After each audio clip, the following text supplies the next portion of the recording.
વાર્તાઓ કે જે નિર્દોષ મનોરંજનની સાથે સાથે સંસ્કાર ચિંતનનું પણ કામ કરતી. આવી વાર્તાઓ અત્યારે આપણે ભૂલતા જઈએ છીએ, પણ એક સમય હતો કે જ્યારે વાર્તાઓ જ મનોરંજનનું મુખ્ય સાધન હતી. આવી જ આપણે એક આપણા બાળપણને તાજી કરાવતી વાર્તા સાંભળવાના છીએ, જેને કદાચ તમે ક્યારેય નહીં સાંભળી હોય. જો સાંભળી હોય તો ફરી એકવાર તમારા બાળપણમાં ખોવાવા માટે મારી સાથે તૈયાર થઈ જાવ અને બાળપણની યાદો તાજી કરી લ્યો. સાગર કિનારે એક શહેર હતું અને શહેરનું નામ હતું વિક્રમગઢ. આ શહેરનો રાજા હતો જેનું નામ હતું વિજયસિંહ. વિજયસિંહનો એક અંગરક્ષક અને એ અંગરક્ષકનું નામ હતું વિક્રમ. આ વિક્રમ યુવાન અને શૂરવીર હતો. એના ઉપર ઈશ્વરની ખૂબ સારી એવી કૃપા. ઈશ્વરે એને એક ઘોડો ભેટમાં આપેલો. આ ઘોડો તો પવનવેગી હતો, એની સમજણ માણસની કરતાં પણ વધારે. વિક્રમ યોદ્ધો હતો, નિશાનબાજ હતો, એની કોઈ બરોબરી ન કરી શકે. પણ એનામાં મુખ્ય બે ખામી હતી. પહેલી ખામી કે કોઈની ક્યારેય રજા ન લે, કોઈ દિવસ કોઈ જગ્યાએ એકલો જાય નહીં. અને બીજી વાત કે એ લોકોની પાસે મોટી મોટી વાતો કરતો, બડાશ મારતો અને ગપ્પા મૂકતો. કહેતો કે મેં એકલા હાથે એક રાક્ષસને મારી નાખ્યો. મારી સામે જો આવા 3 રાક્ષસ હોય ને તો હું ત્રણેયને મારી નાખું. રાજાએ આ વાત જાણે. કદાચ વિક્રમે રાક્ષસને માર્યો હશે, પણ પોતાની બડાશ હાંકવી એ તો સારું નહોત કહેવાય. આ તો એના જેવું થાય કે વરની માં વરને વખાણે. પણ શું થાય, થોડુંક અજુગતુંય લાગે. રાજા વિક્રમને ખૂબ હાચવે, એને પ્રેમથી રાખે, પણ અમુક માણસો એનું સારું ન ઈચ્છે, એની સતત અદેખાઈ કરે. હવે બન્યું એવું કે એકવાર વસંત ઋતુ આવી. રાજાએ વિક્રમને 8 દિવસની રજા આપી. વિક્રમ તો એના પવનવેગી ઘોડા ઉપર બેઠો અને જંગલ તરફ ઉપડ્યો. એ તો શિકાર કરવા ગયો. જંગલમાં ઊંડે ઊંડે સુધી પહોંચી ગયો. જંગલની મધ્યમાં આવ્યો. ત્યાં એક મોટું મેદાન હતું અને આ મેદાનમાં ઘાસ હતું. આ ઘાસમાં કંઈક ચળકતું હતું. ઘોડાની આંખ પણ અંજાઈ ગઈ. ઘોડો ઊભો રહ્યો. લગામ ખેંચે પણ ઘોડો એક ડગલું આગળ ન હાલે. મેદાનમાં તો ઘાસ હતું, વરસાદ ને કીચડ ખૂબ જામેલો, પણ એમાં એક સોનેરી રંગનું પીછું ચળકતું હતું. સંધ્યાનો સમય હતો, પણ આ પીછામાંથી પ્રકાશ આવતો હતો અને એના કારણે દિવસ જેવો પ્રકાશ પડતો હતો. પીછાની આજુબાજુ રાખનો ઢગલો હતો.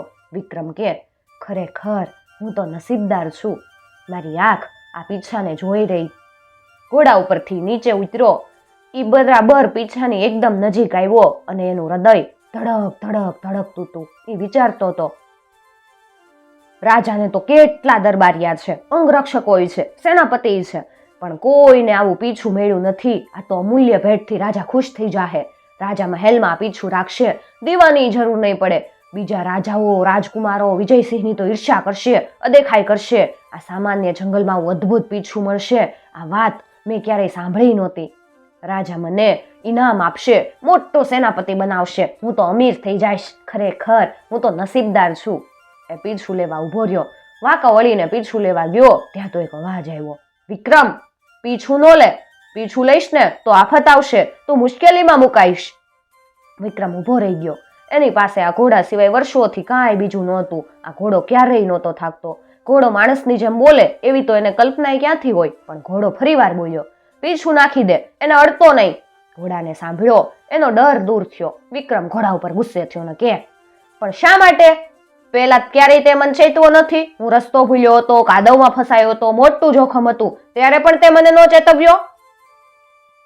મને યાદ છે, આ રાજ્યમાં જોખમ નથી, તું બધા રસ્તાનો જાણકાર છે. એવી બડાઈ તારા મિત્રો પાસે મારતો હતો. ખરેખર તો આફત હતી જ નહીં, પણ તું પીછું લઈશ ને તો આફત આવશે, દુઃખના ડુંગર તૂટી પડશે, પસ્તાવો થશે, એથી પણ વધુ ખરાબ થશે. ઘોડાએ તેને ચેતવ્યો. રાજા મને શૂરવીર માનશે, માન આપશે. હું રાજાનો અંગરક્ષક છું, ફરજમાં કામચોર ન થઈ શકું. આ પીછું રાજા માટે છે, એમને તો હું આપીશ જ તે. વિક્રમ તો મક્કમ રહ્યો. સારું, તને ઠીક લાગે એમ કર, એમ કહી અને ઘોડો ઘાસ ખાવા લાગ્યો. વિક્રમે તો પીછું લીધું, બરાબર હાચવીને રાખ્યું. ઘોડા ઉપર સવાર થયો. એ શહેરમાં આવ્યો. ત્યાં રાત્રિનો સમય હતો, અંધારું હતું. વિક્રમે પીછું બહાર કાઢ્યું. ત્યાં તો ચો તરફ પ્રકાશ પ્રકાશ. એ તો મહેલમાં આવ્યો. મહેલમાં અંજવાળું અંજવાળું. બધાને ખૂબ નવાઈ લાગી. બધા પૂછતા હતા કે આ અદ્ભુત પીછું તું ક્યાંથી લાવ્યો? તું દરિયાપારના દેશમાં ગયો હતો? અગન પંખી તો ઊંચા ઝાડ ઉપર માળો બાંધે જ, તારાને અડકે એવા ઊંચા ઝાડ. તું આ ઝાડ ઉપર ચડ્યો તો? તે કોઈ રાક્ષસને મારી નાખ્યા? પીછાની આસપાસ તો સાપ હોય, રાક્ષસો હોય, હતું કાંઈ? બધા જાત જાતના સવાલો પૂછતા હતા અને વિક્રમ હસીને જવાબ આપતો, આ બધું પછી કહીશ. આ પીછું એક સામાન્ય જંગલમાંથી મળ્યું. ત્યાં રાક્ષસય નહોતા, સાપય નહોતા, કાંઈ નહોતા, પણ વિક્રમ ગપ્પા મારવામાં હોશિયાર હતો અને એ સામાન્ય વાત કેવી રીતે કહી શકે? એ તો રાજાના દરબારમાં ગયો, આખો ઓરડો ચકચકિત, જ્યાં જોવો ત્યાં જ્વાળું, જાણે બપોરનો સમય. વિક્રમે રાજાને વંદન કર્યા, પીછું રાજાના પગમાં મૂક્યું. રાજા તો ખૂબ ખુશ થઈ ગયા. એ કાંઈ ન બોલી શક્યા. આ પીછાને નવાઈથી જોઈ રહ્યા અને પછી ધીમેથી રાજા કહે, આ અદ્ભુત પીછું તને ક્યાંથી મળ્યું? વિક્રમે કીધું, પાસેના જંગલમાંથી. રાજાએ પ્રશ્ન કર્યો, આ બીજા પીછા છે? ના, આ એક જ હતું, વિક્રમે જવાબ આપ્યો. રાજાએ આંખ બંધ કરી કંઈક વિચારતા હતા. આજુબાજુ દરબારીઓ ઊભા હતા અને ઓરડામાં એકદમ શાંતિ. વિક્રમ તો મૂંઝાયેલો હતો. એને કોઈ ઇનામ ન મળ્યું, કોઈ બક્ષિસ ન મળી. રાજાએ કંટાળાજનક પ્રશ્નો પૂછ્યા, ખરેખર આ પીછું તને ક્યાંથી મળ્યું? શું કોઈએ પીછું ત્યાં મૂક્યું તું કે કોઈ ભૂલી ગયું તું? વિક્રમને ખબર નહોતી. તે રજા ઉપર ગયો ત્યારે દરબારમાં વિક્રમના વિરોધીઓ હતા. એની ઈર્ષ્યા કરતા હતા. તેઓએ રાજાના કાનમાં ઝેર રેડેલું. વિક્રમના વિરોધીઓએ વાતો કરી હતી. એમણે રાજાને કીધેલું કે નામદાર, આ વિક્રમ તો શેખી ખોર, બડાઈ મારે, બધાને કહે કે હું તો બહુ નિશાનબાજ છું. નિશાનબાજીમાં એની તો કોઈ મુકાબલો ન કરીએ કે એટલી કિંમત છે. આ અને આવી તો કેટલી વાતો છે હો, એમ કરી અને આવી બધી વાતો એણે રાજાને કરેલી. વાત તો બરાબર બંધ બેસતી હતી. રાજા એક સારો નિશાનબાજ નહોતો. એક વખત ઝાડ ઉપર પક્ષી બેઠું હતું. રાજાએ નિશાન તાક્યું પણ એ ચૂકી ગયો. રાજાના પગે ઠેસ વાગીને એ પડ્યો. બંદૂક પણ છટકી. રાજાને ખૂબ વાગેલું. એ સમયે એની સાથે વિક્રમ હતો. રાજા આ દિવસને નહોતો ભૂલ્યો. વિક્રમના વિરોધીઓએ બરાબર લાગ શોધ્યો. આ બધી વાત રાજાને કરી. વિક્રમ તો ક્યારનો એ બધું ભૂલી ગયેલો, પણ રાજા વિચારતા હતા અને આ વાતો એમને યાદ આવી. રાજાએ બોલવાની શરૂઆત કરી. પહેલું વાક્ય સાંભળી વિક્રમ તો બરફ જેવો ઠંડો થઈ ગયો. રાજાએ કીધું, મને આ એક પીછામાં રસ નથી. મારા રાજ્યમાં તું બહાદુર છે. તારી જાતને તું શૂરવીર સમજે છે.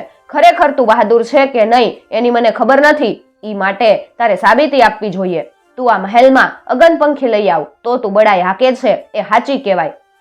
પણ વિક્રમ બોલવા જતો હતો ત્યાં રાજાએ તેને અટકાવ્યો અને કીધું, અગનપંખી નહીં લાવે ને તો તારું માથું કાપી નાખીશ. રાજાએ હુકમ કર્યો. વિક્રમ તો ચોધાર આંસુએ રડતો હતો.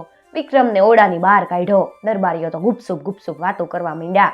એને કીધું કે બડાઈ હાકે ને એના આવા હાલ થાય.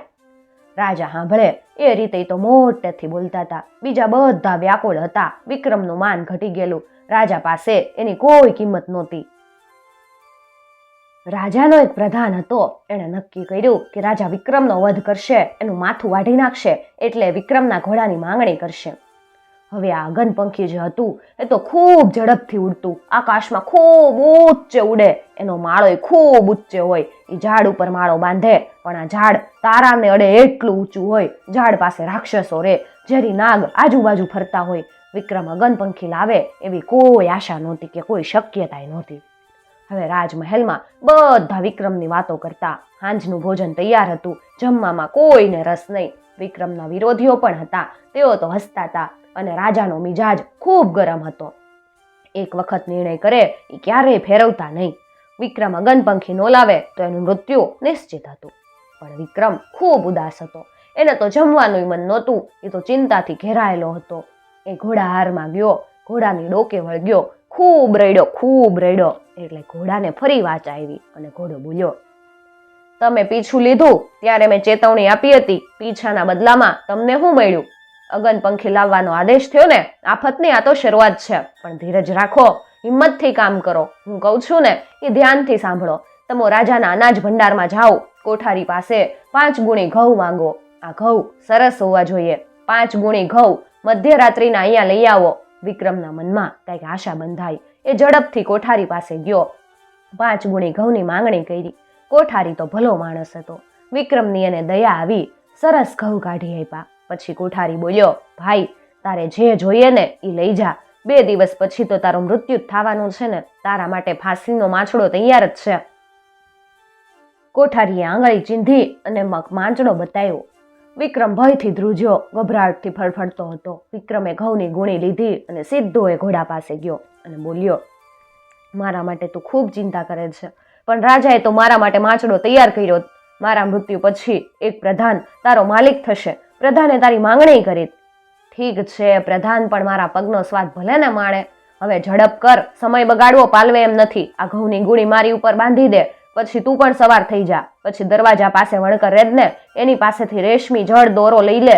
આ શહેરમાં છોડ્યા પછી આ દોરાનો દડો મારા મોઢામાં મૂકજે. ઘોડાએ વિક્રમને સૂચના આપી. મધ્યરાત્રિનો સમય હતો. વિક્રમ ઘોડા ઉપર બેઠો. તેઓ આગળ ચાલતા હતા. રેશમી દોરાનો દડો લીધો.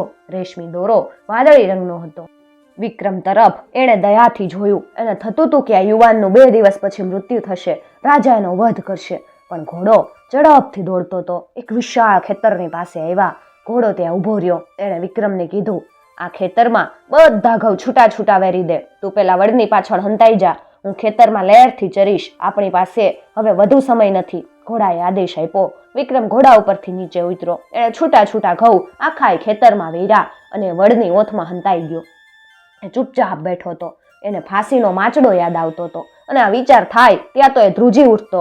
એ વિચારતો હતો કે રાજાના કાનમાં મારા વિરુદ્ધ ઝેર કોણે રેડ્યું હશે. પણ આ બાજુ રાત્રિ તો ધીમે ધીમે પસાર થતી હતી. પૂર્વના ક્ષિતિજમાં સિંદૂરના જેવો રંગ ભરાયો. વિક્રમે અસાધારણ ચીસ સાંભળી અને ઝાડના પાંદડા સખત પવનને લીધે ખખડતા હતા અને થોડી જ વારમાં અસાધારણ પ્રકાશ ખેતરમાં પથરાયો. વિક્રમ આ દ્રશ્ય જોતો તો. અગનપંખી ધીમે ધીમે ખેતરમાં ઉતર્યું. ઘઉંના દાણા ચણવા લાગ્યું.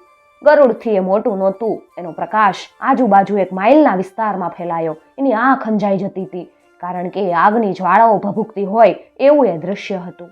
વિક્રમ અગનપંખીનું નિરીક્ષણ કરતો હતો. એ ચૂપચાપ બેઠો હતો. અગનપંખી તેનાથી દૂર નહોતું, પણ તે સહેજ હલે તો અગનપંખી તરત ઉડી જાય. વિક્રમ બબડ્યો, આ ઘોડોય મૂર્ખ છે. એ ગુસ્સે થયો. ઘોડો તો ખેતરમાં ચરતો હતો. એ તો સરકતો સરકતો અગનપંખી પાસે આવ્યો. પછી તીર છૂટે એવી ઝડપે એણે અગનપંખીની જમણી પાંખ ઉપર પગ દબાવ્યો. અગનપંખી ફફડાટ કરે, પણ પાંખ દબાયેલી હતી. એ ઉડી શકે નહીં. ખૂબ ફાફા માર્યા, પણ બધા વ્યર્થ. ઘોડાએ બૂમ પાડી, વિક્રમ ઝડપ કર, પંખીને દોરીથી કસકસાવીને બાંધ. અગનપંખીને સાથે લીધું.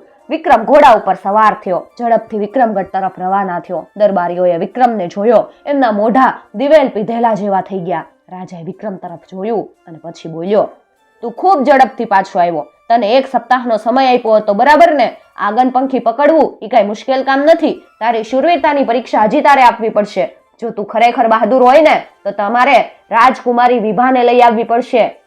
મારે એની સાથે લગ્ન કરવા છે. વિભા આ દુનિયાની પહેલી પાર રહે છે. રાજાએ આદેશ આપ્યો. દરબારી ખુશ થયા. મૂછમાં હસતા હતા. વિક્રમનું હાસ્ય વિલાઈ ગયું. એ બિચારો તો નિરાશ પગલે ધીમે ધીમે હાલતો હતો. રાજસભામાંથી વિક્રમ બહાર આવ્યો. દરબારીઓ તો ખડખડાટ હસતા હતા. રાજા વિજયસિંહે કીધું કે વિભા તો અતિ સુંદર છે. આકાશની પરી જોઈ લ્યો, પણ એની માં ડાકણ છે. અને એક જાદુગરે આ મને વાત કરી હતી, આકાશના વાદળને પકડવું અને વિભાને પકડવી એ બધું હરખું છે. એની પાસે તો એક સોનાની હોડી છે. વિભા હોડીમાં રે. હોડીને તો કાતિલ ઝેરથી રંગી છે. જે કોઈ આ હોડીને અડે એ તરત મૃત્યુ પામે. વિક્રમ ક્યારેય પાછો નહીં આવે. તેનું મૃત્યુ હવે નક્કી જ છે. બધા ખુશ હતા. એક પ્રધાન ઉદાસ હતો, ચિંતાતુર હતો. એ વિચારતો હતો કે વિક્રમ તેની સાથે ઘોડો ન લઈ જાય તો સારું. આ ઘોડાનો એ માલિક થઈ જાય. પણ રાજાએ તેને ધમકાવ્યો કે મારો ઘોડો શા માટે વિક્રમને આપું? ભલે નહીં એનો ઘોડો લઈ જાય. અને એ પ્રધાન બોલતો બંધ થઈ ગયો. વિક્રમ એના ઘોડા પાસે ગયો. ઘોડો બોલ્યો કે રાજાએ શું કરવું એ તારે નથી જોવાનું. હું એ દેશ શોધી કાઢીશ, ભલે બીજી દુનિયામાં હોય. કાંઈ મુશ્કેલી નથી. આફત તો હજી ઘણી વધારે આવશે. આપણે હવારના રવાના થઈએ છીએ. રસ્તો ખૂબ લાંબો છે, ખૂબ દૂર દૂર. તું રાજાના ખજાનસી પાસે જા અને એની પાસે તંબુની માંગણી કર. એ તને ઘણા તંબુ બતાવશે, પણ તારે સોનાના તારથી બનાવ્યો હોય એ તંબુ પસંદ કરવાનો. આ તંબુમાં મથાળે મોટો નીલમણી હશે. બસ આ તંબુ લેજે. પછી મુસાફરીમાં ઘણો દિવસ થશે એટલે સાથે ખોરાક પણ વધુ લેજે. આ ખોરાક અને આ તંબુ ને આ બધું કેવી રીતે લઈ જઈશું? તારે તો આ બધો ભાર વેઠવો પડશે. એ મને પસંદ નથી. આપણે તો બીજી દુનિયામાં જવાનું છે ને? વિક્રમે પ્રશ્ન કર્યો. ઘોડો બોલ્યો, એ કામ મારું છે, તમારે એમાં માથું નહીં મારવાનું. આ સ્પષ્ટ વાત સાંભળી અને વિક્રમ રાજાની તિજોરીમાં ગયો. તેણે સોનાના તારનો તંબુ પસંદ કર્યો. એના માથે મોટો નીલમણી હતો. કોઠારમાંથી પુષ્કળ ખાવાનું લીધું. કોઠારીને નવાઈ લાગી. એ બોલ્યો, તમારે તો નવા દેશમાં જવાનું છે. આ બધો વજનદાર સામાન કેવી રીતે લઈ જાશો? એ માટે મેં સગવડ કરી છે. વિક્રમે ટૂંકમાં પતાવ્યું. બધા એના તરફ જોઈ રહ્યા, બધા એને આદર ભાવથી જોતા હતા. એણે તંબુ ઘોડા ઉપર મૂક્યો, પછી એ ઘોડા ઉપર સવાર થયો. ઘોડો તો પવન વેગે ઉડતો હતો. દુનિયાના બીજા છેડે પહોંચ્યા, પછી એક નવી દુનિયામાં પ્રવેશ કર્યો.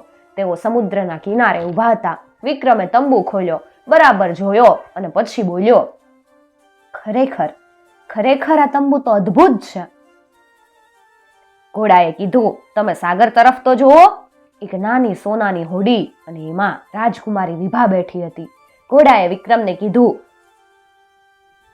હોડીમાં વિભા બેઠી છે. આ વિભાને તારે રાજા પાસે લઈ જવાની છે. હું કહું એ ધ્યાનથી સાંભળ. તને જોશે, પછી હોડી કાદવમાં ખૂપી છે એવો ઢોંગ કરશે, મદદ માટે બૂમો પાડશે, તે રડશે, પણ તું અત્યારે ઊભો છે ત્યાં જ ઊભો રહેજે. હોડી ઝેરી રંગોથી રંગેલી છે. તું હોડીને અડકીશ ને તો તરત તારું મોત. તારે સાબિતી જોવી હોય તો ડાબી તરફ જો. વિક્રમે કિનારા તરફ નજર રાખી તો હાડકાના ઢગલા હતા. આ બધા બહાદુર યોદ્ધાઓ હતા, રાજકુમારો હતા. તેઓને ઝેરની ખબર નહોતી. હોડી પર કાતિલ ઝેર છે. કોઈ આ વાત ઉપર વિશ્વાસ ક્યાંથી કરે? વિભા તો અતિ સુંદર હતી. એ જોતા માણસ અંજાઈ જાય. વિક્રમ પણ અંજાઈ ગયો. શું વિક્રમ વિભાથી અંજાઈને મૃત્યુને ભેટશે કે ઘોડો એને બચાવી શકશે? આ વાત સાંભળવા માટે તમારે વિડીયોના બીજા ભાગની રાહ જોવી પડશે. મિત્રો, આવી જ બીજી આપણા બાળપણની વાતો સાંભળવા માટે ચેનલને જરૂરથી સબસ્ક્રાઇબ કરી અને સાથે આપેલું બેલ આઇકોન પ્રેસ કરજો, જેથી આવનાર નવા વિડીયોઝની નોટિફિકેશન સૌથી પહેલા તમને મળી શકે.